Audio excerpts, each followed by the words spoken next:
Hello বন্ধুরা, অমৃত স্বাদের ফেনা ভাত দেখতে হলে দেখে নিন। এবং এটা কিন্তু ঠাকুরকেও বাল্যভোগ হিসাবে দেওয়া যেতে পারে এই প্রসেসে। প্রথমে আমি একটা বড় দেখে পাত্রে, যেহেতু ফেনা ভাত করবো, পাত্রটা একটু বড় নিতে হবে। তার মধ্যে ছোট ছোট করে আলুগুলো কেটে নুন দিয়ে বসিয়ে দিলাম। আলুটা 30% সেদ্ধ করে নেব। আর তার আগে আমি এই চাল, গোবিন্দভোগ চাল আর মুগ ডাল একসাথে করেই আমি ধুয়ে বেশ কিছুক্ষণ ভিজিয়ে রাখবো। আচ্ছা, চাল আর ডালটাকে কিন্তু বেশ 7-8 বার ধোবেন না। আমি এখানে দেখাচ্ছি না এতবার, না হলে যে যতবার ধুচ্ছি ততবার দেখছি সাদা সাদা জল বেরোচ্ছে। এই জন্য 7-8 বার ধুয়ে নিতে হবে, ধুয়ে একটা পাশে রেখে দিতে হবে। এবার আলুটা যদি 30% সেদ্ধ হয়ে যায়, সেই সময় কি করবেন সেটাও আমি দেখাবো।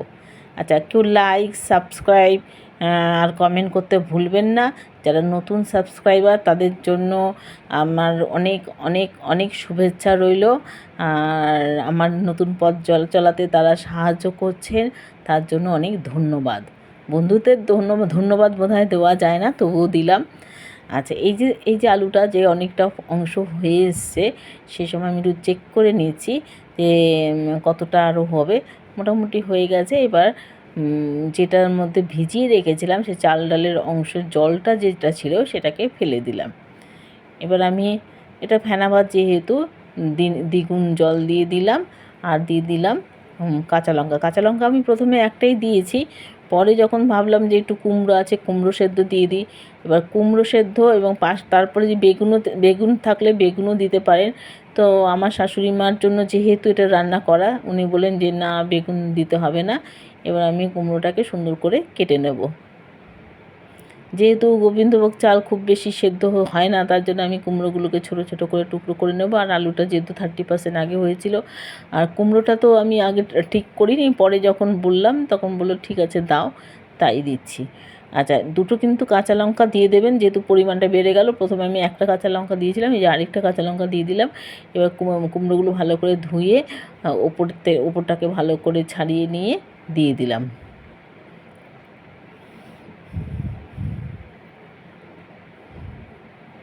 এবার টকবক করে যতক্ষণ না ফুটবে ততক্ষণ অবধি এই রকম অবস্থায় আমি রেখে দেবো। এই টকবক করে ফুটে এসছে, এবার ওপরের ফেনাগুলো ফেলে দিয়ে আমি কিন্তু গ্যাসটাকে বন্ধ করে ঢাকা চাপা দিয়ে দেবো।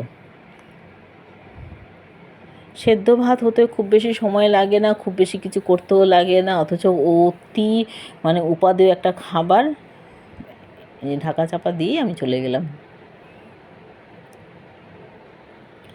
এবার মিনিট 10 বাদে এসে যে ঢাকনা খুলে আমি এরকম অবস্থায় দেখতে পেলাম।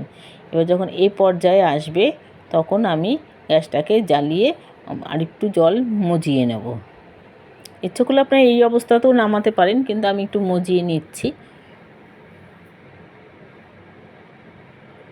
ফাইনাল লুকটাও আপনাদের দেখিয়ে দেবো। লাইক করবেন, সাবস্ক্রাইব করবেন, কমেন্ট লিখবেন। অনেক ধন্যবাদ সঙ্গে থাকার জন্য। Have a good day. আর আমার সঙ্গে পথ চলার জন্য অনেক অনেক শুভেচ্ছা। নতুন বন্ধুদেরও শুভেচ্ছা, আমিও তাদের পাশে থেকে পথ চলব। আচ্ছা, আমি এখন এটাকে সার্ভ করে দিচ্ছি। সেদ্ধ ভাত, কুমড়ো আলু সহযোগে, বেগুন দিইনি, একটুখানি নুন দেব, আর একটা গোটা কাঁচা লঙ্কা দেবো, এমনি সেদ্ধ কাঁচা লঙ্কাও দিয়েছি, আর ঘি দেব।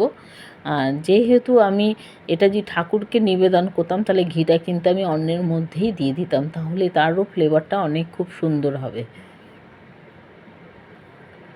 এবার এই দেখুন পাশে আম কেটে রেখেছি, আম খাবে। আমটা অবশ্য পরে খাবে, ভাত খাওয়ার পরে খাবে। এই যে মধ্যাহ্ন ভোজন অম্বাবুচির।